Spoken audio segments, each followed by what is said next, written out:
जी जागा आहे तुम्ही हे बघू शकता की ही 4102 आणि दुसरं 712 आहे 42 आणि तिसरं 712 तुम्ही बघू शकता 4301. हे सगळं जे 712 वर नाव आहे हे मेसर्स सिद्धी रिअल इस्टेट डेव्हलपर्स. हे मेसर्स सिद्धी रिअल इस्टेट डेव्हलपर्सचं मी वकील आहे. त्या वतीने मी सांगतो की हे सगळी जागा जे आहे आमच्या कब्जे वहिवाटाची आहे.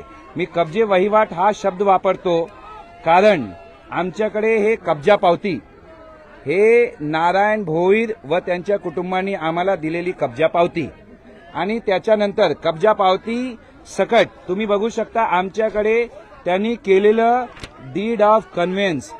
हे डीड ऑफ कन्व्हेन्स म्हणजे हे डीड ऑफ कन्व्हेन्स केल्यानंतर हा सगळं 712 त्यांच्या सहीने होतो. म्हणजे तलाठी तहसीलदार हे सगळे मिळून जे प्रॉपर्टी कार्ड करतात हे सगळं प्रॉपर्टी कार्ड कसं होतो हे आपल्याकडे जेव्हा मूळ मालक सही करतो तेव्हा हा 712 होतो. तर हे सगळं 712 आणि कब्जे पावती हे दोन्ही मी तुम्हाला दाखवलं. तर तुम्ही हे बघू शकता की एक 712 झाल्यानंतर हे प्रॉपर्टी कार्ड आम्ही गव्हर्नमेंटनी बनवलं.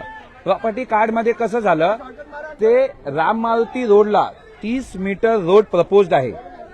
आमचं म्हणणं काय आहे की आमची जागा आम्ही व्यवस्थित रिकामी करतोय. रिकामी का करतोय की 30 मीटर रोड या गरीब माणसं जे जाताना त्यांना त्रास होतोय तर रोड मोठं व्हायलाच पाहिजे. ठाण्याचं डेव्हलपमेंट व्हायला पाहिजे म्हणून स्वतःहून आम्ही आपली जागा डीपी रोडला आम्ही दिलेली आहे ठाणे महानगरपालिकेला.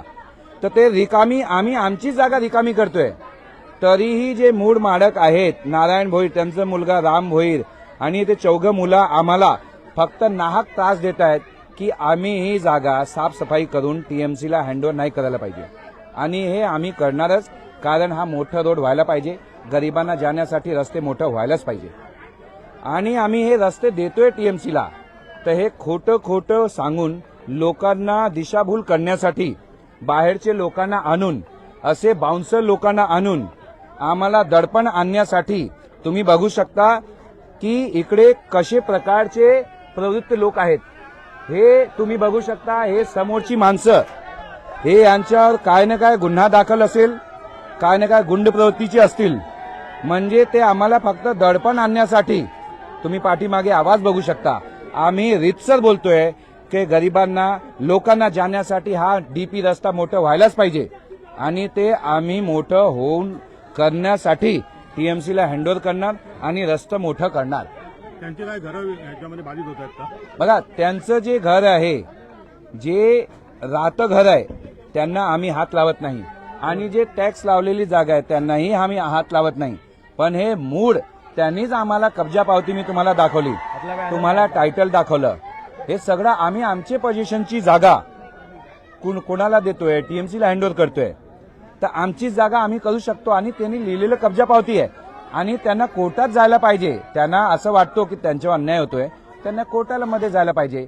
तर हे आमची जागा 712. आता हे गुंड प्रवृत्तीचे लोक 712ला मानत नाही.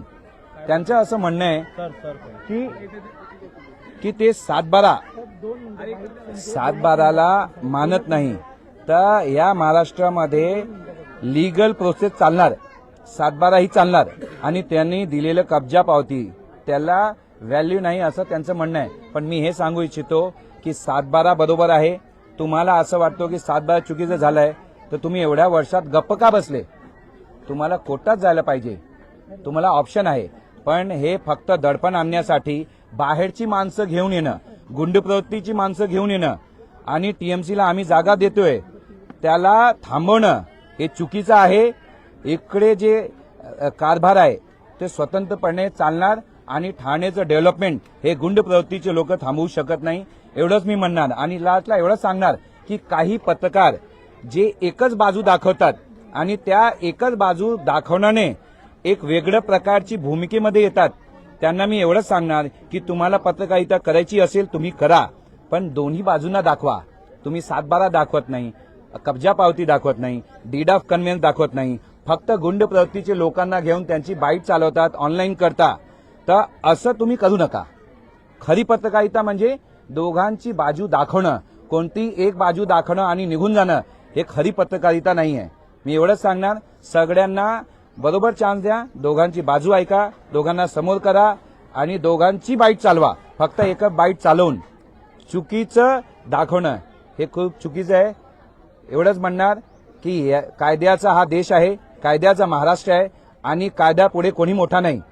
7/12 कब्जा पावती, डीड ऑफ कन्व्हेन्स याला या महाराष्ट्रात व्हॅल्यू आहे, पुढे पण राहणार. फक्त दडपण आणण्यासाठी गुंड प्रवृत्तीच्या लोकांना घेऊन हा आपला ठाणे पुढे जाणार नाही. फक्त सगळ्यांना बरोबर चान्स द्या, कागद बघा, टायटल बघा, मग हा ठाणे आणि महाराष्ट्र पुढे जाणार. एवढंच म्हणणं आहे की आम्ही जे देतोय ते लोकांच्या भल्यासाठी करतोय. 30 मीटर रोड व्हायलाच पाहिजे. त्यांचं विरोध जे 30 मीटर रोडला आहे ते आम्ही होऊ देणार नाही.